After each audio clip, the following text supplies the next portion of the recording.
Look all around the world at the state of our society and climate. Superstorms like Harvey and Irma crashed into Texas and Florida, smashing rainfall and wind records, and a large 8.1 earthquake in Mexico caused devastating damage. For more than 10 years, our planet's climate has been changing at an alarming rate when compared to geologic records, with increased superstorms, earthquake, and volcanoes worldwide. At the same time, the media focuses our attention away from all of this towards celebrities, icons, and war to divert from the truth. So what really is the truth? As tides around the globe begin receding at a shocking rate, as seen in Florida, Brazil, and Egypt, and large earthquakes and volcanoes increase, we all deserve to know what's really happening, and if an outside force is actually to blame for all of this.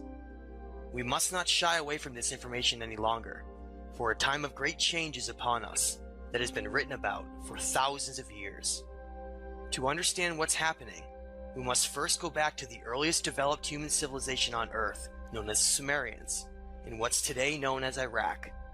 The Sumerians represent the first civilization to develop advanced writing techniques, as well as tracking events and chronicling our ancient history.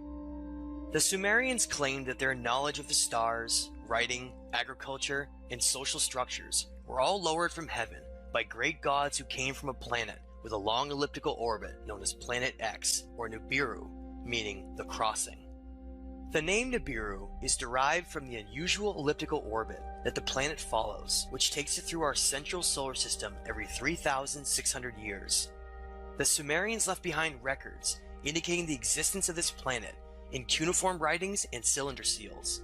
The most famous of these is known as VA-243, which shows a scale model of our solar system, which includes our central sun and the planets that revolve around it, including Planet X, where they claim their gods came from. Today, most of society has been tricked into believing these gods in Planet X are nothing more than a myth and fairy tale to hide the truth with laughter and ridicule.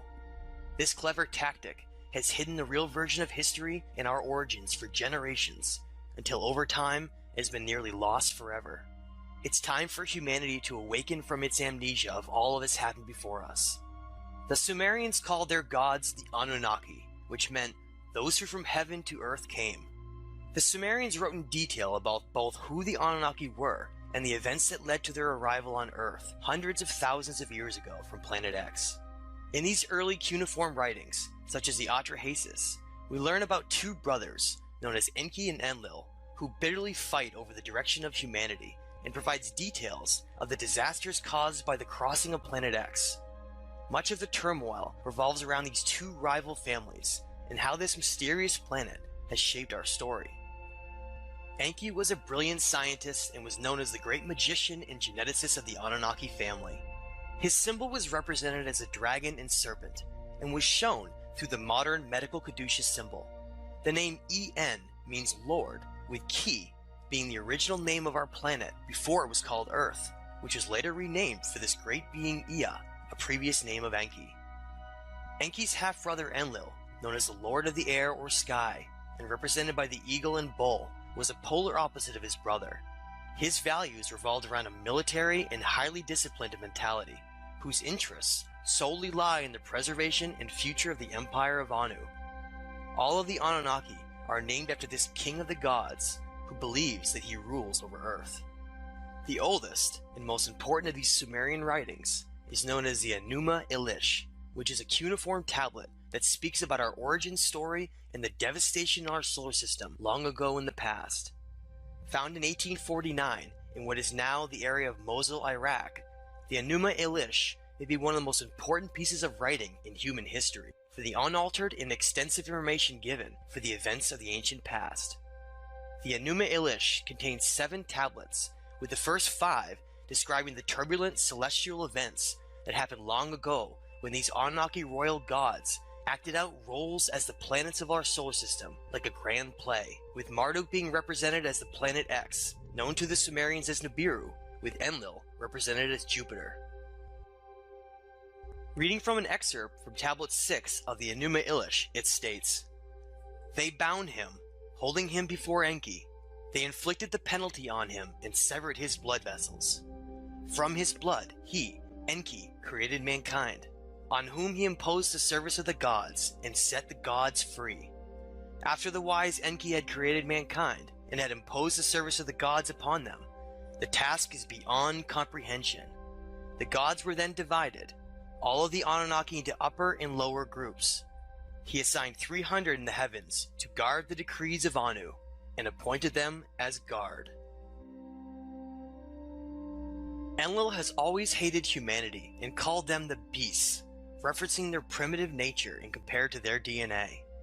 These brothers were given ownership and responsibility over planet Earth and deemed themselves gods of everything beneath them. Most of our story and the extensive conflict throughout humanity all stems from the jealousy that arose between Enlil and his sons over the gifts within the human genome that were instilled secretly by using Enki's own DNA himself. We learn in the Enuma Elish in Atrahasis that the Anunnaki created humanity to ease the workload of the Igigi, the workforce of the royal family, and to jumpstart the genetics of the Neanderthal with their own DNA to toil in the Absu, which we know is South Africa. Today, thousands if not millions of ancient mining sites, dating to over 100,000 years old, utilizing advanced smelting techniques, have been found all over the region. This is the ancient reason why we still value gold nearly above all else, and is part of our long history of slavery on the planet. We are now just waking up to the truth of all of this. The original purpose behind the creation of Homo sapiens, through the eyes of Enlil, was to become a simple slave race, with only enough intelligence to comprehend basic orders. Even the idea of giving humans more intelligence through splicing their own Anunnaki DNA greatly angered Enlil, and he fiercely opposed it. Unbeknownst to Enlil, his half-brother Enki ended up secretly designing a model of Homo sapien that was far too intelligent and possessed large amounts of Anunnaki DNA that could even rival their greatness as a species. Enki felt great responsibility and compassion for his creation, and endowed Homo sapiens with an advanced brain and higher consciousness, with chakra centers of energy that could be manipulated from a distance in the future in case humanity became enslaved by ideas. When Enlil found out that Enki had given Homo sapiens the gifts of their intelligence and the right to free will through conscious expansion, he was furious and promised to enslave humanity forever and never allow them to know the truth of who they really are. Much of the current reality stems from the promise that has always been kept and is the purpose behind the inversion of so many meanings that lead back to the truth, such as the demonization of the snake, Enki's symbol. This realization of reality can be uncomfortable to accept, but necessary for growth and perspective. When Enlil was chosen to be the ruler of Earth, instead of his half-brother Enki, a promise that had been made for the ultimate slavery of humanity was orchestrated and carried out 12,800 years ago as the planet crossing, Planet X, approached perihelion and disaster occurred across the Earth, as told by Atrahasis, who was also known as Noah. This represented the great reset button of humanity, and just the calamity needed by Enlil to permanently enslave humanity by tricking them through the conditioning of certain ideas and laws, so that society would unknowingly give all of their energy away to these gods. The popular figure of the cross, represented by Planet X, meaning the crossing or the sacrifice on the crossing through Marduk's later trickery, was implemented into religion to become a massive control system of information in controlling the minds of all of society. A profound quote to explain this deception and control by Enlil, Ninurta, and Marduk on humanity comes from Barbara Marciniak, which states, "The ultimate tyranny in a society is not controlled by martial law, but controlled by the psychological manipulation of consciousness, through which reality is defined so that those who exist within it do not even realize they are in prison." Underground cities such as Derinkuyu, Turkey, provide startling evidence to show the immense work involved by past cultures to seek shelter during times of violent earth effects from Nibiru. These underground dwellings have been found all over the world and speak to a forgotten chapter of human history leading back to our current time today, where most of this isn't even believed or known by society to be real. In 1991, Dr. Robert Harrington, the chief astronomer of the US Naval Observatory, took an 8-inch telescope to the end of Black Birch, New Zealand, one of the few optimal viewing points on Earth, and discovered a large planetary body approaching our solar system. Dr. Harrington calculated this planetary body to be approaching from below the ecliptic at an angle of around 40 degrees. A year later, in 1992, NASA gave 2 press briefings where they prepared the public for disclosure of a new planet in the far outer reaches of our solar system they called Planet X. Millions followed the events, awaiting the spectacular announcement of a new planet, only to hear silence. Before Harrington could publish his findings, he mysteriously died of throat cancer, and his research was quickly debunked as simply mathematical inaccuracies.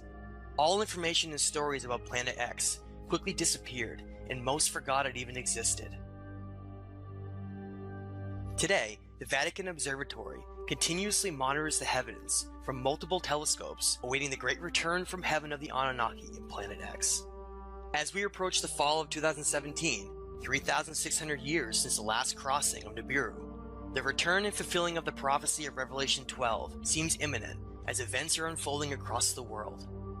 As Planet X reaches perihelion near Earth, the changes we have been seeing will only increase in intensity. Great care must be followed by those living along coastal regions, especially those areas that are very low-lying and prone to flooding. Ocean levels will begin fluctuating dramatically during tidal phases, as well as increased earthquake and volcanic activity. Any large seismic activity could lead to a number of tsunamis along the coast and should be monitored closely. No matter what happens during this pass, records indicate it will not be anywhere near as destructive as the past 12,800 years ago, which led to the end of the Ice Age and the Great Deluge. The biggest impacts from Planet X are likely not going to come from environmental disruptions, but from sweeping change across our social, monetary, political, religious, and scientific understandings.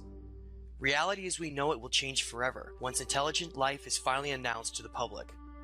All of the silly distractions and ignorance that has plagued our world will melt away with astonishment and wonder once major discoveries in archaeology are revealed that lie under the Great Pyramid of Giza and the Sphinx, known as the Halls of Amenti. Our understanding of who we are and our place within the multiverse is just beginning to be understood. This will be a time of weighing our consciousness and measuring our actions to reflect on what kind of being we are and how we can contribute to our timeline story. The Anunnaki gods follow the ancient rules laid down for the balancing of energy during zodiacal cycles. The time of Pisces featured a negative polarity, which is why we saw war dominate the planet for thousands of years. All of these changes represent the great metamorphosis of our time as we enter the positive polarity of Aquarius in the next several years to take the first step on our journey into the cosmos to join our galactic neighbors. What kind of society will we become? One focused on war and material gain by the eagle? Or higher consciousness in the lost teachings of the great dragon Enki?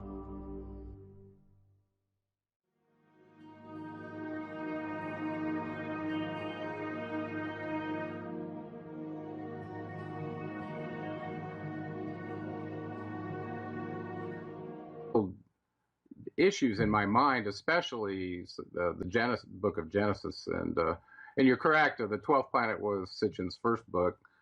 And he did spend a lot of time showing you evidence. Here's this tablet. Look at this one, and trying to make it. He was trying to justify this unbelievable theory that most of the scientific people and the academics were dissing him over, because he was like Wilhelm Reich, or what was it? What's the guy's name who discovered Troy? I can't remember his name. He was a German though. But the same problem with him is the academics dissed him. And, so he was pretty much out on his own with his own resources. And so I kind of saw that with Sitchin as well. And, Sitchin, he left himself open, I think, by writing The Lost Book of Enki and not giving any sources for it. I think it was a great book. And I think it wove together a lot of the pieces that he had from various sources to tell the big story, which he did very well. He was a great writer. But I never felt like I could reference that book without references, so I never really talk about that one. But the 12th planet really opened my eyes to the Sumerian documents. And I'd been looking for a culture that had the earliest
captive in Babylon, where they first saw these documents, these Sumerian documents.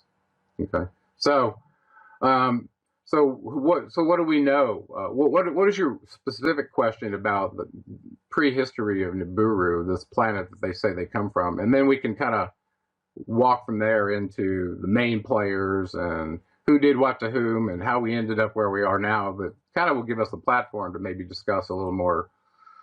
Great. Correlations with how we go forward, because that's, once you realize all this stuff, it takes a long time to process it, and some people years. Okay, this is like tearing out every belief system you have, and all of a sudden you're faced with this truth that's in stone, that's sitting up in museums, where you can either ignore it or synthesize it and realize what they were saying probably was not a lie, even though it was called a myth by by the conquering cultures, right?